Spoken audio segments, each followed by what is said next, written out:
لکارگه که لباجار امبریان لإیطالیا کار لسر شنو و دروستکرنا تابلوی به ناوه مرتردم اف سین سبستیان تکرن یه هنرمند ایتالی لوکا سیگنورلی.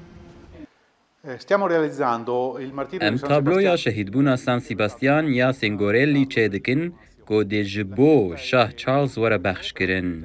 ما افکار هالبجارت جبر کول لندنه لگالریا نشتیمانی تابلویا که هیا که بشک جه کار سینگورلی جبو سیتا دی کاستیو چه کریه. اف تیم پنل که بکاردینید و درستکرنا کارکینی هنری بکار اینا ناشوازگینی یکو تناسین به پیکتوگرافی.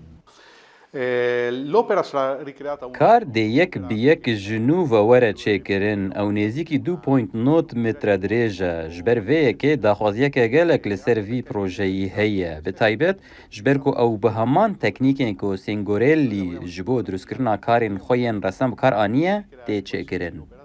لوکا سیگنورلی نیگارکشه که ناوراست 100 سالا بازدانی اسکانی بو او قطابی پیرو دلا فرانسیسکا که نیگارکشه که ایتالیا سردم دستپیک رنسانس بو. اف کار جدو به شامپکتی بش تکنولوژی کو 5 صدی جهمو کاره او یا به دستان کو تکنیکین بری تینه بکار آنین. بهای هر پارچه که هنری دهت دست نشان کرن به گرنگیا کار رسن، هنرمند او علاوین هاتینه بکار اینان. بو نمونه اگر برنگ سروشتی ین وکلا پس لازولی ین افغانی هات بنا بکار اینان بهای وید زیده تر بید.